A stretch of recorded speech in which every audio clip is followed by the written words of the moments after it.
Welcome to a special edition of 15. On today's episode, we're reviewing our top 10 films of 2023. Admittedly, we might be 7 weeks late. Most people put their lists in at the end of December, Dan, but those people miss out a myriad of actual good films. And here in the UK, we don't get them just as recent as everyone over in the States.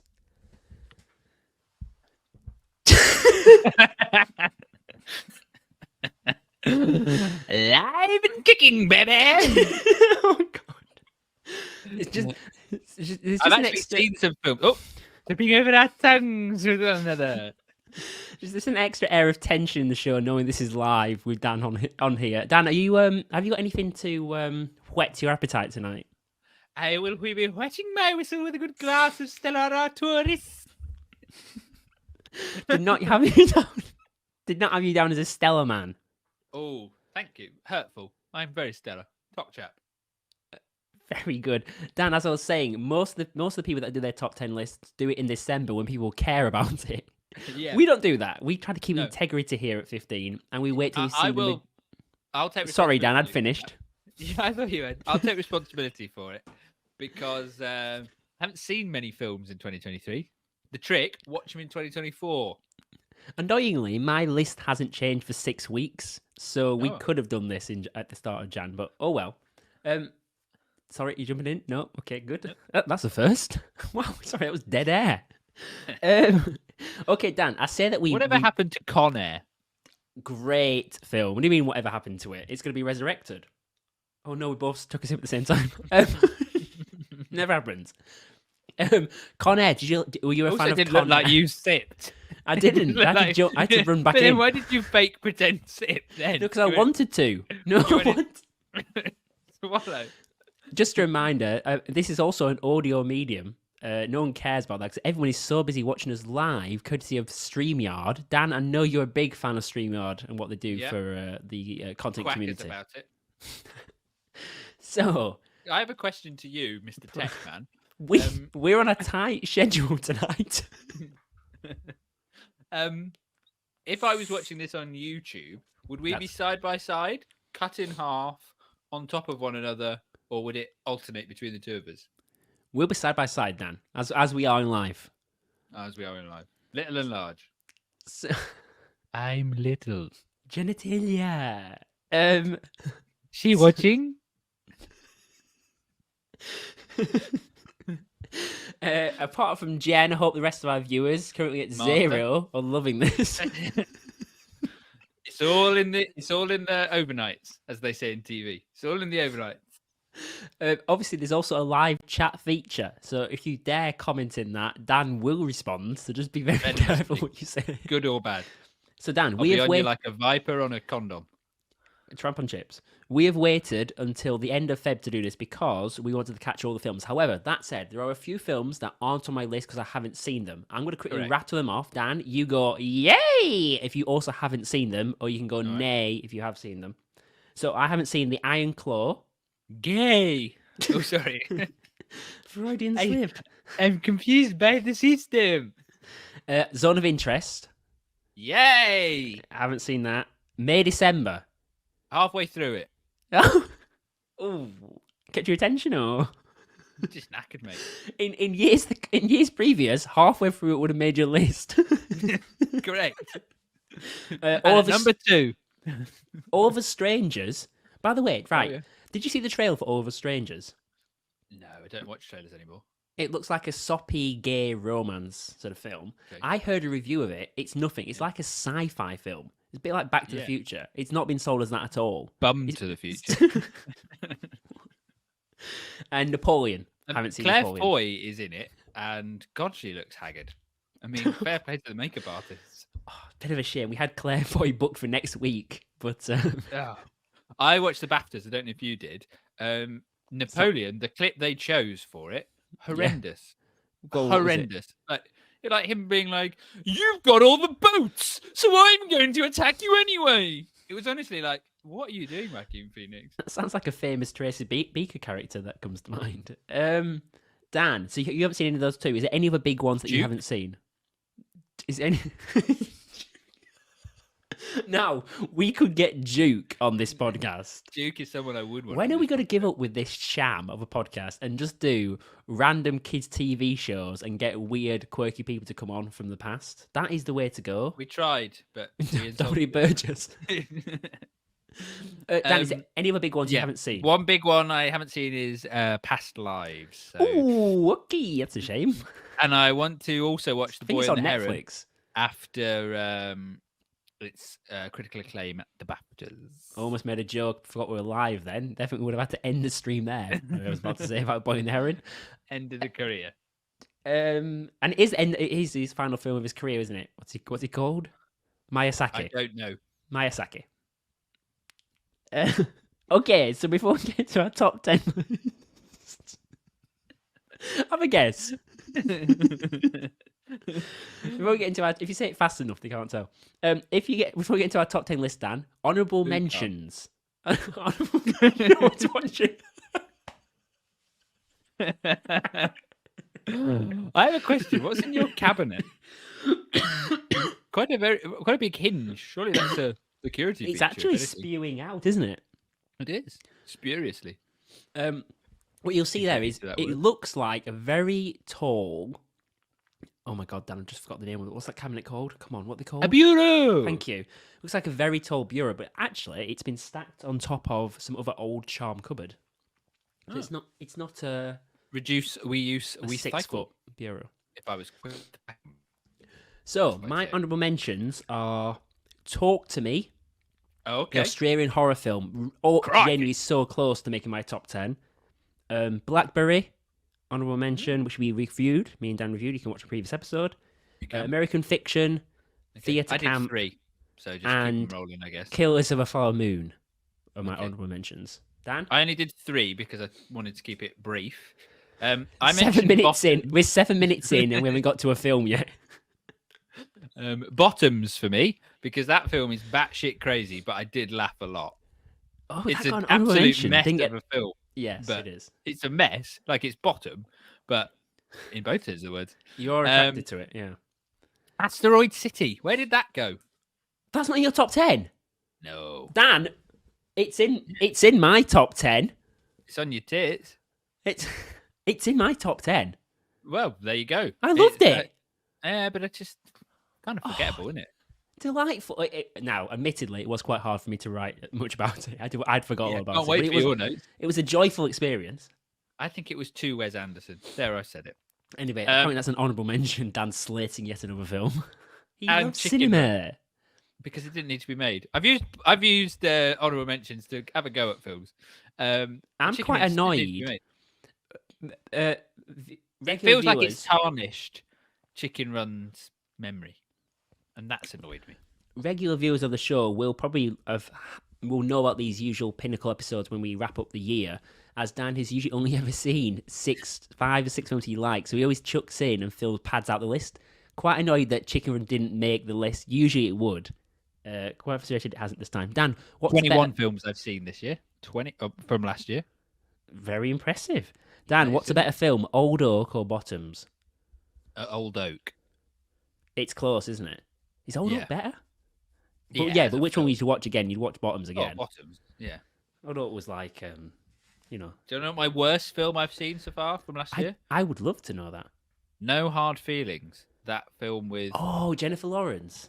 yeah, I didn't watch fucking it. Dreadful.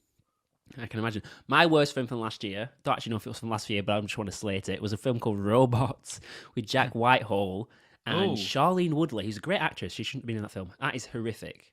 Was it live action or cartoon? Live action. Oh, actually, no. Worst film is Going Home for... Your Christmas or Mine 2. That's right. I've seen the first one. Your Christmas... that guy, what's he called? Asher Fierce. What's he called? Oh, the one you Asher- don't like. Asher from that film that you Action like about the Face, I gays. think it was. What's the film about the gays and sex? Gay sex and kids. What? Gay sex kids? Spy Kids taking up That's the bum. it. Spy Kids Free. Yeah. Asher Fierce. No, how to get good at sex. My mum is a sex teacher. Oh, that's crappy What, film. sex education? Yeah. Sex Is education. that what you mean? Yeah. Oh, is that right? Asher. Oh, Fierce. him. Hmm. I wouldn't say he's fierce. Dweeb. No, it's like Sasha Fierce. I'm trying to think of what his name is. Aaron Cohen. That's it.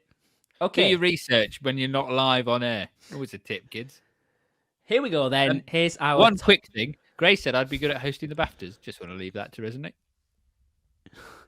I mean, if this isn't testament to that, then I don't know what is. Didn't David Tennant do the BAFTAs? Yeah, it was actually all right. Was he? Yeah.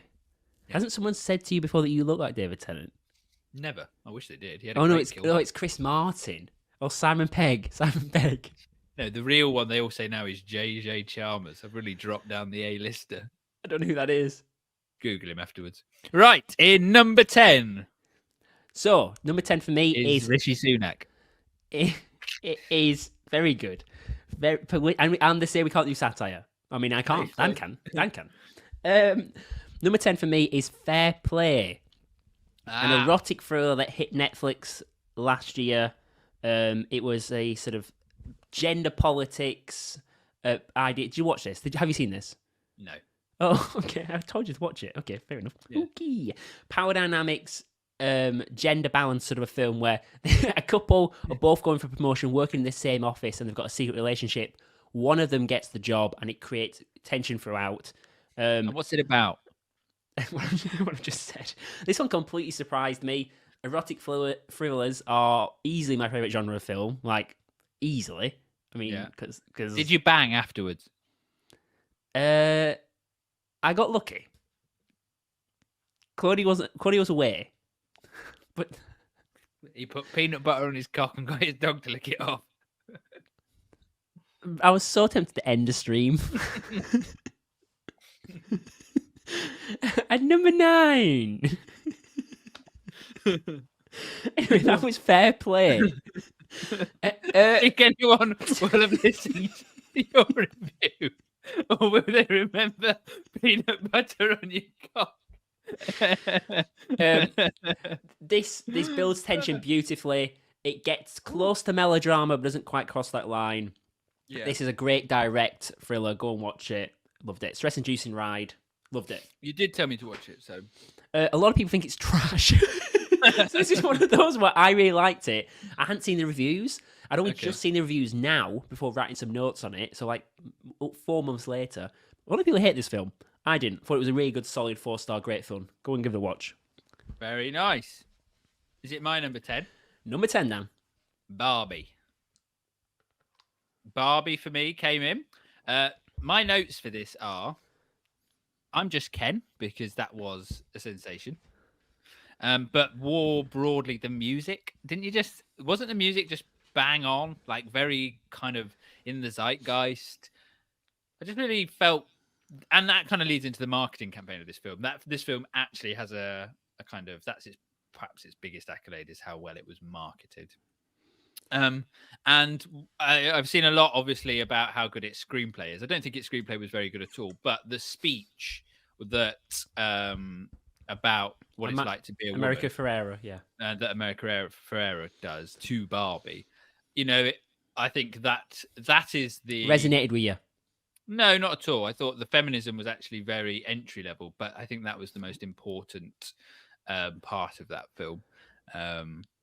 And it was delivered well, and it's been made iconic because of the success of the film. So I didn't love it, Barbie, but I did love some really good aspects of it. Wonderful. That's a little further in my list, so I'll reserve a couple of comments for later on that one. Number 9 for me, Anatomy of a Fall. Oh. Justine Triet, whatever she's called. Oscar-nominated director for this. Obviously, me and Dan reviewed this very recently, so go back and listen to our previous episode on this one. As we mentioned then, it's a great, rich, powerful courtroom drama, fantastic screenplay, great use of mixed media in and out of court as well. Spearheaded by a sensational performance by Sandra Huller, rightly Oscar-nominated. Has a genuine chance at it, although Emma Stone seems to have her name written on the Oscar, it seems. And then beautiful subtext throughout the film of how court can paint monsters out of us as well. As I say, me and Dan have reviewed this in more detail earlier. I'm thinking it might pop in Dan's top 10. I don't know if it will. But as I mentioned to him at the time, Dan, I don't know if you've seen this. The dog that plays Snoop. Yeah. The dog is called Messi. He's been at all the Oscars luncheons. He's getting his photos everywhere. I'm glad I'm not the only one to have noticed how sensational this canine performance was. The star of the show was the dog. Exceptional. Border Collie. Um, Woof. Dan, number 9. Blackberry. Oh, nice. Just missed that on mine, but great film, Yeah. yeah. I really enjoyed this. It was a roller coaster of a film, but I think it was different enough from the kind of company biopic that we've seen a real kind of surge of since The Social Network. And when somebody asked me, like, is this like The Social Network? My answer was kind of yes, actually. Like, it's not as understated as The Social Network, but it's in its own way, I think, one of the better ones that I've seen for a long time. And I enjoyed it. It was a fun film to watch. Love it. Yes, good. Solid recommendation of a film, definitely. Yeah. Number 8 for me, as printed on my t-shirt, which was bought for me by my co-host here. It's Very expensive. How much was it? Very expensive. Go on. More than the £20 you got me to Northcote I got you £40 to share. £20 each. So That'll get me the cloakroom fee. Can you just edit that bit back? Just I fucked that bit. we'd have to start whatever. Okay. Whatever. Asteroid City, as I mentioned in the preamble, the 12-minute preamble, enjoyable and delightful experience. Watch this. Admittedly, I am a Wes Anderson fan, so I'm probably going to like this. This is Wes Anderson at his most Anderson, I guess you could say. Of course, you can read into the subtext. He's allegorical for COVID and like government misinformation, but at the heart of it, for me, this is one of his most heartful and poignant films. All the scenes with Tom Hanks really struck a chord. Once again, exceptionally meta and dense. It was what was it? It was a TV show about a play within a play. I think that was right. Set on trains and into the desert as well. I was constantly catching. What about the song? Hop on 4, skip on 2, doing the spaceman howdy do. Songs were lovely, as songs always play a big part in Wes Anderson films. I was constantly trying to catch it up, and then also probably genuinely one of my scenes of the year was the alien scene, the freaky little guy scene coming down and picking up the meteorite or whatever he comes and picks up. That was one of my scenes of the year. Delightful film, loved it. My only comment on that is I got Luke's t-shirt from the Wes Anderson exhibit that they run it down in London, where they did Asteroid City the year before they did the French Dispatch. Highly would recommend going to see those because they're a lot of fun and they're a real peek behind the curtain into how his films are made. Wonderful. Well said, Dan. Dan, number 8. Maestro. Ooh. So I took great honking its way in at number 8 there, Dan. Honking its way in. Winning by a nose. Absolutely. Bag end. It sniffed the top 10. Very good. Sorry, what did you just say? Sorry, what? Bag end, because he's smoking all the way through it. Oh, wow, you're getting close there, Dan. Demonetize. That's the beer talking. No, this was a massively self-indulgent film, and that is its biggest criticism. But it was well made. And actually, I'd probably say the scene of the year, one of the scenes of the year, like you said in Asteroid City, for me is in this, where Bradley Cooper doesn't talk, and he clearly his physicality of the character of Leonard Bernstein is when he's conducting in this cathedral in France, and it's a super powerful moment, and it features Carey Mulligan, who needs an honorable mention because she's brilliant in this film. I mean, we've loved Carey Mulligan for a long time. I think she's great, but she's just head and shoulders above the nose. Anybody else in the nose in this film. But yeah, this scene where he's conducting this orchestra in the cathedral, it's just amazing and very evocative. And I enjoyed the film. It was massively self-indulgent, but there were some really good moments. You've made me want to watch that now. Admittedly, I'm only 20 minutes into this film. I would have finished it. My partner told me to turn it off. Now, my thing is just a question. I'm not. She's a punk, though, isn't she? My question is it not insanely Oscar baited? I know you're one that sniffs out Oscar bait films. You're usually a little bit turned off by them. Yeah, well, there's a lot of sniffing out in this film.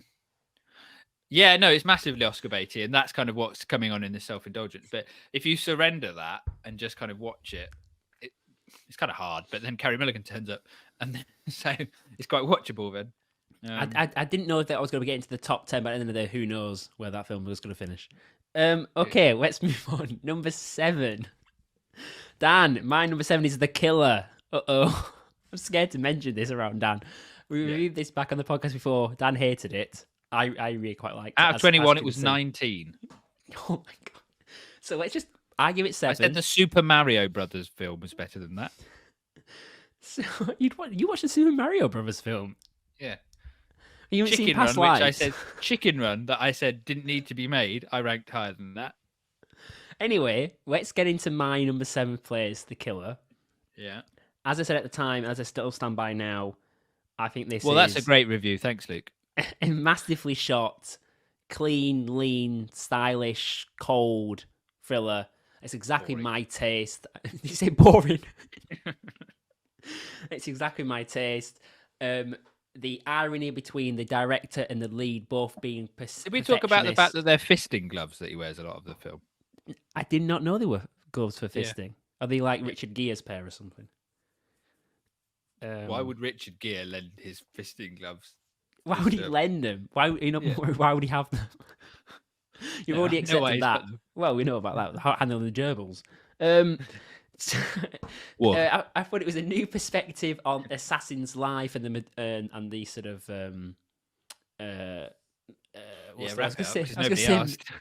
the boredom and this empty space within the lives, within the missions, etc. I thought that was quite interesting. And in terms of scenes of the year, best fight scene of the year, down in Florida, with the bruiser, so to speak, in Florida. Oh yeah, the Floridian. Anyway, I love it. Tense character study. I loved it. Dan didn't, but one of us. Not. It was what they're talking about, and one of us is about to put Wonka. You better not have Wonka in this top 10. Dan, number 7. It's Saltburn. Okay, Saltburn. Yeah. I thought the casting was the kind of pinnacle of this film. I thought the characters were amazing. I thought they were all really well acted. I mean, the ensemble performances, particularly, it was really nice to see Rosamund Pike and Richard E. Grant. They didn't win. They were just fantastic in this film. And almost you kind of the failings perhaps that we talked about when we reviewed this film on story, you kind of wish actually they'd just done a film about those two, because it'd be far more watchable. But yeah, it had a poor ending. We've talked about that on the podcast, but the style throughout was so evocative and kind of textually rich. The casting and performances were very good. Cinematography was lovely. I enjoyed this film. It wasn't as provocative as kind of the hype around it was, but then we've all had a bath, so had a salty bath. I'm going to jump in here because Saltburn's at 6 for me, Dan. So lovely. I agree with some of the things you said. I liked it a little bit more than you. I wasn't as detracted by the end. I thought the provocative scenes were memorable and iconic, and I think it's something that lingers with the film. I think they were iconic, and I think you said they were tame. It was just another Tuesday for you. I think we've already covered that. That was correct. As I said at the time, devilish, oozes cool. I think it was intensely watchable. It's just great fun for me. I was smirking all the way through this in the cinema. I completely agree with what you said about the cast. In a different year when it wasn't as congested, Richard E. Grant should have got some nominations. I don't know why. You know what I mean? In another year, he probably would have done. And yeah, I thought it was great. Funny as well. That's kind of a feel of my top 10. Like Astro City, I should have said, had me chuckling all the way through it. A few of the ones further up. I had a lot more laughs in the cinema this year, which was really nice. And I think that's a really good word to use, congested, because this year has been really good. Like the year before, I felt was kind of, I don't know, weak. There are always good years and bad years in film, but this year, 2023, did feel like a really good year, and it felt like the kind of explosion of talent post-COVID. That kind of stifling has perhaps took a year to kind of come in, and now 2023 was a good year. Agreed. Okay, I've done number 6. So over to you for number 6. Number 6 for me was actually Anatomy of a Fall. Now, I was quite harsh on this when we reviewed it, but this film's really resonated after the fact. Like Sandra Huller's performance was amazing. She was so good in this film and really brought alive the screenplay. And it's kind of one of the films that everybody's been talking about. Like some of the people who I've spoken to, I've got friends, but they were all talking about it. He's French, and he was sort of saying how he watched it in France and how amazing it was. I did query with him. I was like, "Is French court scenes that bollocks?" And he was like, "No, it is is dramatized. Like there is a degree of legalese in France that does pervade. So I guess it's kind of, again, when you kind of see that then more in the abstract, you kind of go, okay, what was she doing? And those scenes, those flashback scenes between her and her husband, and just that concept of having to defend yourself, and the same, the thought process of whether you did or didn't do it, going through the thought process and trying to defend yourself. Doesn't matter if you did or did it, you've still gone through the process. And that as a concept, and filming that and delivering that in the way that Sandra Hüller did, like 10 out of 10, really good. So yeah, it just misses off the like top 5 for me, but I thought Anatomy of a Fall kind of crept up on me and made it into this list. Yeah, I love what you're saying there, defending yourself, but at the same time, she was also at tension, and Sandra Hüller's face wore it so well of not trying to defame her husband, just to show her innocence, to prove her innocence, so to speak. But yeah, good fun. We talked about the BAFTAs. This won Best Adapted Screenplay. Yes. Adapted. I didn't think it deserved that award, annoyingly. I thought it was better. Well, American Fiction won the other screenplay award. Now, I went to go and watch that, and that was like a perfectly nice film, fine film. It was an honourable mention for me. It was like number 12 or whatever it would have been. But that does not an Oscar. I mean, that's worrying me. That's going to win the Oscar now for screenplay, because that definitely doesn't worth it. Anatomy of a Fall screenplay is far better than American Fiction's. I know they're in different categories, but still. Okay, number 5. Here's the big ones. 5 is Barbie. Oh, for me. I actually thought this was a triumph at the time, and it hasn't really worn off me at all. At the time, I thought it was joyful, but more importantly, original. It had that existential thread going all the way through it, and it was a complex film that was really talking to the adults sitting behind the teenage girls in the cinema. I know you talked about having the maybe mock cod feminism, just to sort of appease them. I'm putting words in your mouth there, making you sound like a misogynist. But I thought it was... you sound like... But I thought it was very much in the hands of visionaries in Greta Gerwig and Noah Baumbach, and I thought they did exceptional work. As we mentioned, Ryan Gosling countless times, worthy of all his accolades. He brought incredible energy to this role, and I think he was just such on the same wavelength as Greta Gerwig, and exactly how we need that character to be. I was going to say I wanted a touch more from Margot Robbie, but she's meant to be playing this rigid toy figurine, so to speak, so that's excusable. Also, I talked about laughing so much. Michael Cera made me laugh so much during this film. He was hilarious, and this is one of my top 10 when I'm looking back at it, of I will 100% be watching this film again this year. When it comes onto streaming, I will 100% sit down and watch it again. I absolutely loved it. Great. Yeah, really, really. That's a very eloquent and testimonial to that film. So, well, there's a first. Okay, number 5. For me, it was Theatre Camp. Oh, nice. Yeah, I really enjoyed this. And what kind of made it even better was you'd recommended it to me as just a fun watch. And then I went to watch it with my girlfriend, and she was like, oh, I turned it off after 5 minutes. I said, well, let's watch it because I've been recommended it. Stick with it. And we both really enjoyed this. It's so self-aware, but the perfect pitch of being self-aware. And what's really interesting, on a complete tangent, I saw the trailer for Deadpool 3. Right, okay. The other day, and that has, I mean, the first one I really enjoyed because it was self-aware, and then it became too self-aware, and now we're getting Paul Hollywood vibes from the Bake Off. Is that what massively? It's giving the handshake, like it's now selling you the handshake. You can buy the hand. It's just way too much, and I just thought that's what and everybody worships those films being hilarious and funny, and actually they're not. Whereas this film actually was really funny. I laughed a lot in this film, and it was because it was just the right level of self-aware, and they played it straight, and that makes it even funnier. So my 3 notes are fun, funny, and self-aware, because it's really hard. We've talked before how hard it is to do comedy, and to actually make us laugh and to be chuckling all the way through and then have belly laughs. A lot of films will make you titter along, and a lot of films will have spike moments, like Bottoms. Bottoms had moments where I laughed a lot, but I was thinking, what the fuck the rest am I watching? Whereas this, I was tickled all the way through and then laughed, and I enjoyed the time watching it. It was fast, it was fun. Yeah, really great film, this. I'm really happy that's made your top 10. As I did genuinely like this film. That's like a good, solid 4-star film for me. But obviously, for you, because you are a thespian, you have treaded the beams. It is intrinsically linked to you more, and you probably have more of an attachment, and it's sort of carried that through. But yes, it was a good film and a firm recommendation. I think it's on Disney Plus. If anyone wants to go and watch that. Okay, we're now into the top 4s.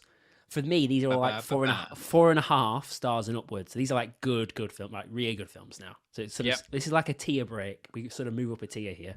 Okay, Hmm. so number 4 for me is The Holdovers, Okay. expertly crafted film Yeah. from the mind of Alexander Payne.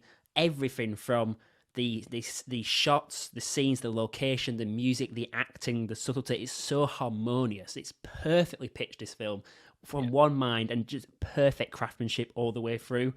Once again, it's another film that's incredibly witty, more from the acerbic humor side of things, of Yeah. downtrodden people. I'm incredibly excited to re-watch this film again at Christmas with a hot chocolate. Later this year, With a hot chocolate. I'm so excited. I was genuinely quite gutted for Alexander Payne because I think he was so snubbed not to get a Best Director Oscar nomination for this I film. agree. He really should have done. And then I know we can talk about. I think this won the BAFTA for Best Casting, and I'm so happy it did because the Yes, it did. acting is world class, like world class in this film. Obviously spearheaded by Paul Giamatti, who gives a career-defining performance as Well, the lead here. Divina Randolph, Joy, Joy Rand, whichever, yeah. yeah, She won at the BAFTAs, and we yes, watched it last night. And okay. her speech was Oh, the I best saw her speech of the speech. night. That's the only one I Best saw. speech of the night, yeah. Best speech of the night, and it was. She kind of touched on this fact that it's just the characters. As a character study, we've talked a lot.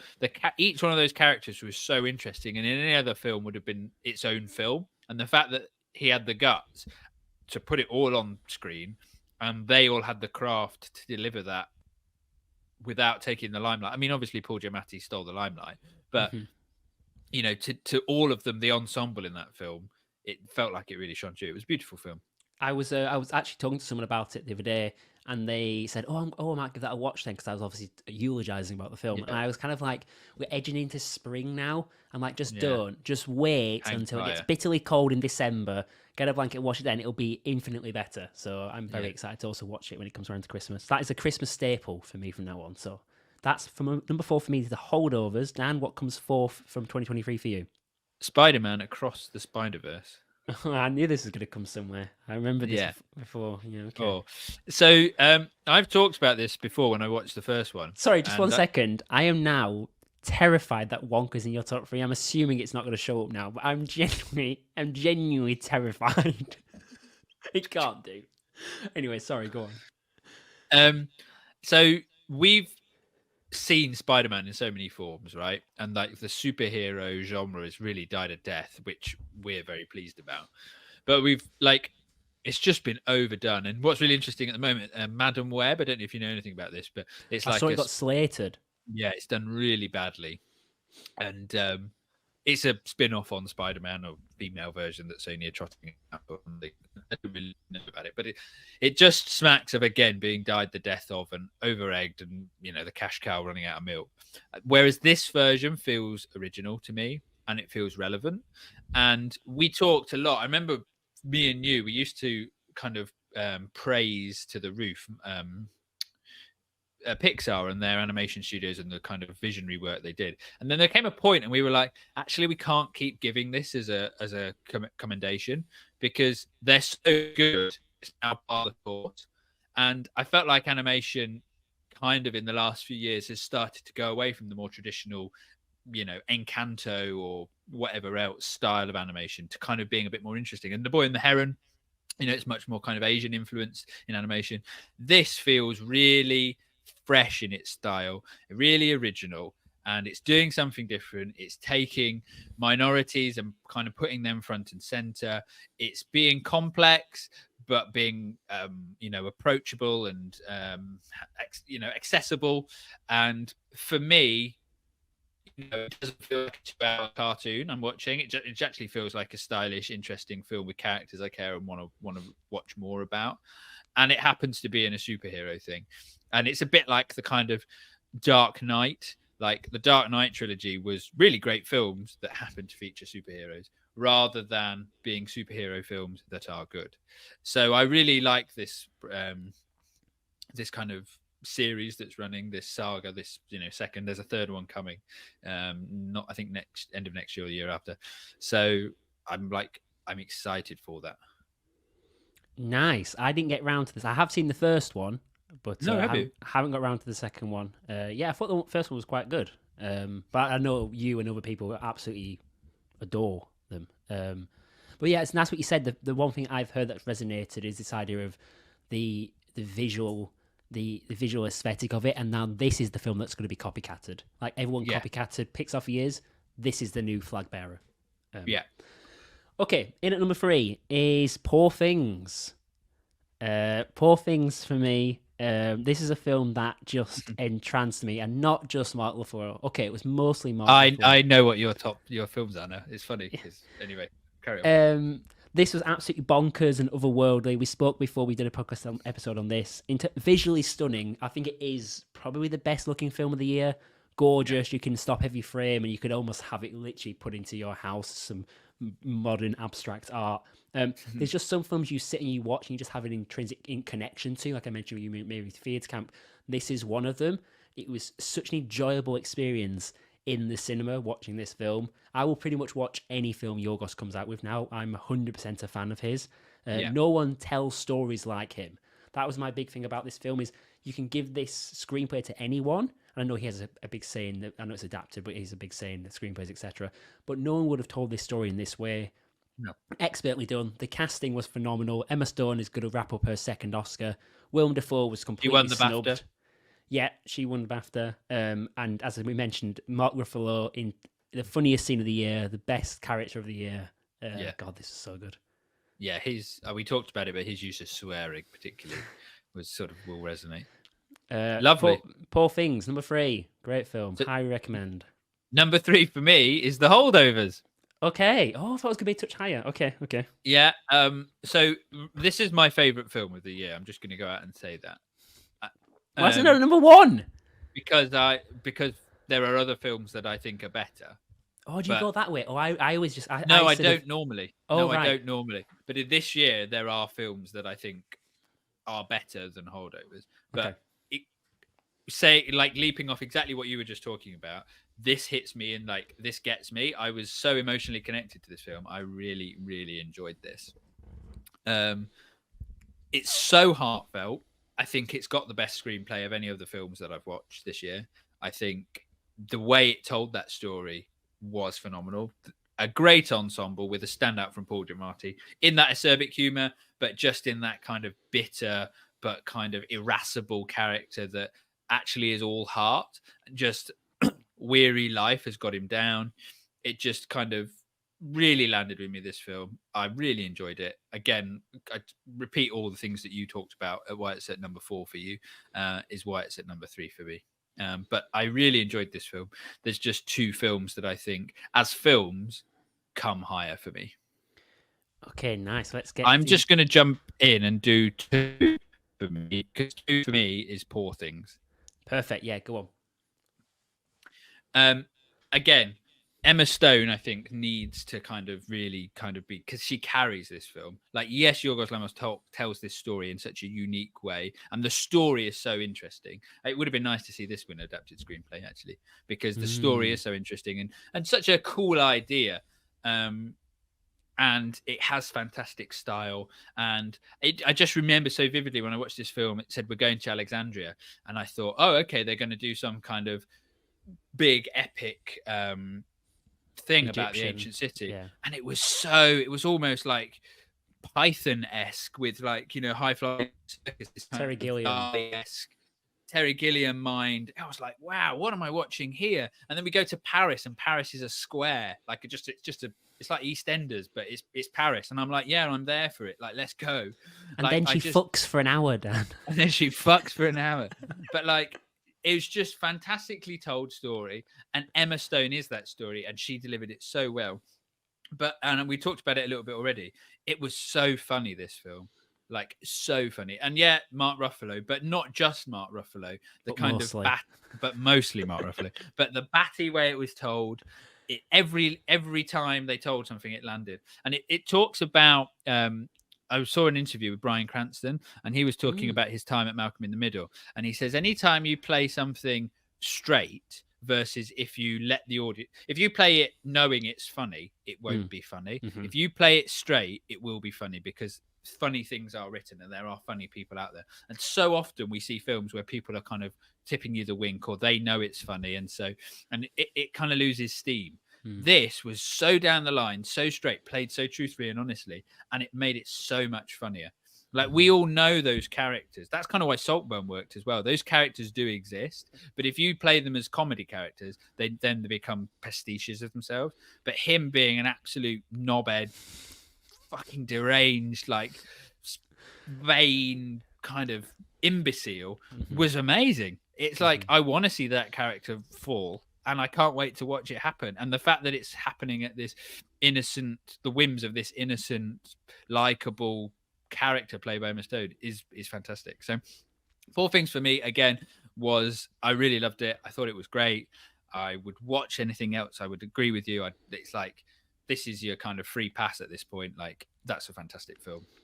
Okay, I talked about a tier break for me between 5 and 4. This was now another big tier break up to my top 2. These 2 films for me were both 5-star films. I have a feeling what your number 1 is, and I think that's my number 2. So my number 2 is Oppenheimer.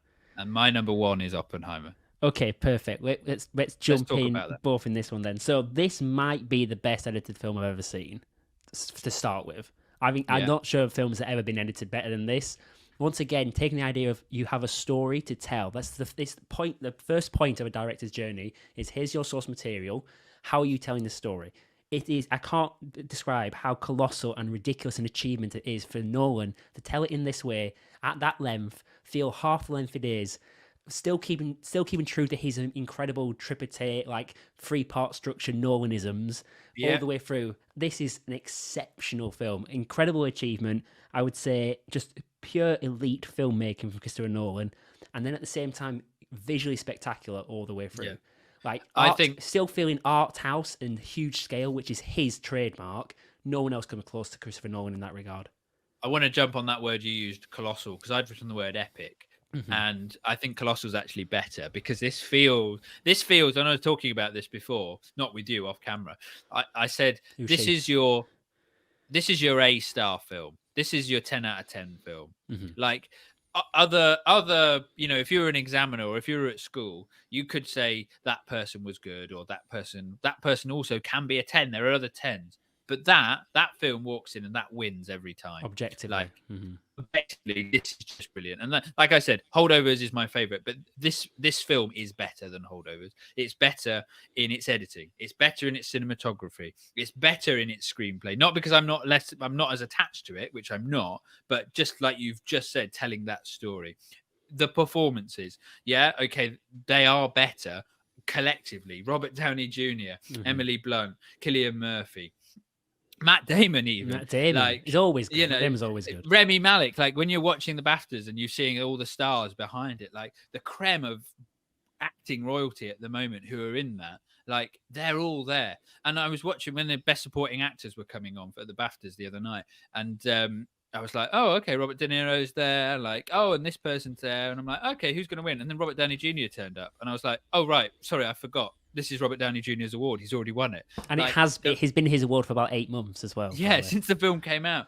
Like, it's just, everything it does is on the money. And that is testament to Christopher Nolan. And I think your praise there is absolutely right. Like, it's just good.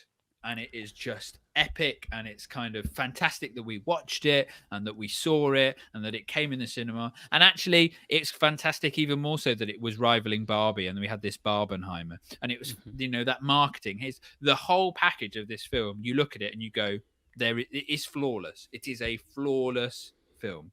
And you can say you didn't enjoy it, you can disagree with the politics of it. Objectively, this film is better than any other film from last year, and that's why it's number 1 for me.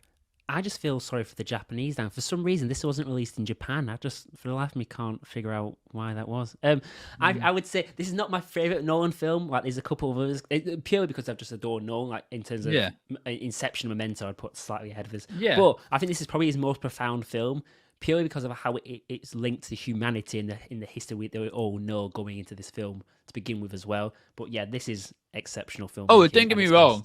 you know, when I'm watching the Oscars with you later this in March, like I don't want Cillian Murphy to win. I want Paul Giamatti to win. Like Oh, I want Cillian Murphy to win. no, my heart is not with this film, but I'm purely I think it was great. Would I rewatch it? No, I'd rewatch other films above it. Would I? But like, just as a cultural event, almost like I don't want to put too grandiose a term on it, but as a cultural event, going to see this film and the no fact that no CGI was used, the kind of production values on this, you know. Like you say, the 3-part act, like you can really clearly remember every part of this film, and Robert Downey Jr. actually, you know, probably deserves special mention. I think he's possibly one of the best things in this film, over anything else. You know, that twist, that kind of Cobra rising, the mask slipping away, like just phenomenal. Just Dan, I was blown away by it. Pardon the pun. Okay, but yes, it's a real boom. I remember leaving the cinema. I genuinely was blown away by it. In all seriousness, when I left the cinema, I remember thinking I'll be amazed if something beats that as film of the year, and something had for me did slightly beat that. And over some heart. Heart Over Head. I think this yes, number one. Heart Over Head. Yeah. My number one is Past Lives. Now I'm not going to go crazy into review here because I think there's quite a few people that probably haven't yet seen this, and it's just coming up to Netflix. So I'm not going to do any spoilers away at all. So just to give you the outline and tell you why it's the best film of the year. So this is Celine Song's sort of her debut feature. First of all, it's staggering this is someone's debut feature. As Guillermo del Toro said, it's the best directorial feature from the 21st century. I think Martin Scorsese called it his best film of the last few years. I think Christopher Nolan called it his best film of last year as well. This is a film about... How humble. What? No, she didn't say about herself. Oh, I've just one best director, I'm saying, but my film's shit. Yours is better. You should have given that to a little Korean girl. Careful, Christopher. That was Christopher, not me. So this again, film... Luke putting words in people's mouths. this film is about a female lead played by Greta Lee, male lead by Teo Yao, who was actually nominated for the BAFTA for Best Actor. And it's a love story told in 3 parts, broke up by 12 years each time, I believe. It starts off in Korea of 12-year-old childhood sweethearts. It then other sides of the world, a relationship over Skype, and then when it really changes up and goes into gear. Sorry, yeah. Skype? Well, one's in Korea, one's in America, so they split apart for the second part of the love story. Yeah, but still, Skype. Well, Skype, yeah. Is it product placement Skype? Sorry, I don't want to derail your review, but you can have. I'm pretty certain it's Skype. I remember the noise. Yeah, the Skype noise. Yeah. And Skype. Then, wow, God, they must have paid a lot to get themselves back in the... You know what? Fuck it. Oppenheimer's number 1. I didn't see Skype once. And then when it really gets into its beautiful, achingly beautiful third act, one of the characters goes to visit the other one, and the other one is already married at this stage. Oh, and that is when it's BA. It ramps up a gear. Talking about being connected to a film, I remember watching this in cinema, and I was internally screaming. You know when you're just dying to grab a character and change their... It wasn't internal. I remember reading that. It usually clears the room. It's short voice. Clear cinema, screaming his tits off. I was just sat there, and I was just dying to change the actions and the words of a character so much to make them do an action. Was it like when you watched Room and you were like telling the kid to run away? Yes, that powerful experience, that deep experience. And as I say, this is quite a simple love story, but it's all about fate. But mostly for me, what was intrinsic was it was all about regret. And you've got one life, and time has passed you by. And it's about regret and love, and it's just incredibly heartbreaking. The idea of what might have been. I can't remember being so invested in a film. This, by the way, this is my best film of the decade so far as well. Never mind just last year. This is my best film of the decade so far. And I'm genuinely scared to rewatch it because the first experience of watching it was so perfect. I'm actually worried. It's a bit like when I watched Portrait of a Lady on Fire. It was such an incredible film, an incredible experience. I'm scared to rewatch it because it was so good. Did you watch it on a plane? No, I didn't watch it on a plane. Don't know what you're thinking of. I watched Phantom Thread. Phantom Thread. That was also an amazing experience. And there's also what's perfect about this film. First class. Champagne Socialist. Very good. No, first class experience. That was good. The idea of taboo and boundaries and the power dynamic between a married couple, but her childhood sweetheart's obviously coming to see her, and there's the whole idea of linguistics and the language divide of love as well. Oh, it's perfect. And just to give you a final thing on this, the idea of the film opens up with a couple off camera who are watching these three at the other side of a bar, and they're trying to question what the power dynamic is there. And that's just a perfect way to set up the whole entire movie. You get it instantly. This is just a beautifully hard-taking film, and I will watch it on that glowing recommendation. Oh, it's a must. No, I can't remember being so invested. This is an absolute must-watch now. So Dan, that was our year in film of 2023. We still have a couple to watch. Just to end for me, Wonka was 11. We survived. Out. We survived. Oh my goodness, that was close. I was sure it was going to get in. It's already in the show notes. Wonka's already been mentioned. I have a feeling that the likes of The Iron Claw and Zone of Interest might get into our top 10. We probably do another podcast if any of them do, as like a little update on this. But Dan, would you say a strong year for film in 2023? I would. I already did. But I don't know how much it can be a strong year. Wonka's at 11. Exceptional year. Dan, I said it beat Killers of the Flower Moon. That was crap. I thought it was okay, actually. I was like 11 or 12 for me. Well, it was 12 for me, so we agree. Dan, crap. I will see you in a couple of weeks. We're going to be doing an Oscars watch-along on Sunday the 10th of March. We'll have our pizza and our beers in, and we'll be watching Paul Giamatti. Stella Artois. He looks old. Who's Stella Artois? No, Paul Giamatti. He is old. The BAFTAs. It would be weird if he looked young. That I agree. Also, did you see on Wonka? Did you see Hugh Grant's speech? I didn't. Tell me more. He did it as an Oompa Loompa. Exceptional. I don't know where he gets his ideas from. Dan, if only we hadn't done the 15-minute preamble, we'd have actually finished under time there. But I'm worried about a 15-minute epilogue. It's gonna be a 15-minute epilogue. Shut your fucking trap, you. Dan, thanks for reviewing the year for me. Here's to another year of shite. Shite. Podcast, no one listens. Here's to another year of not knowing how to end a podcast. Dan, thanks so much for your time. The best one was still when I sang. Goodbye.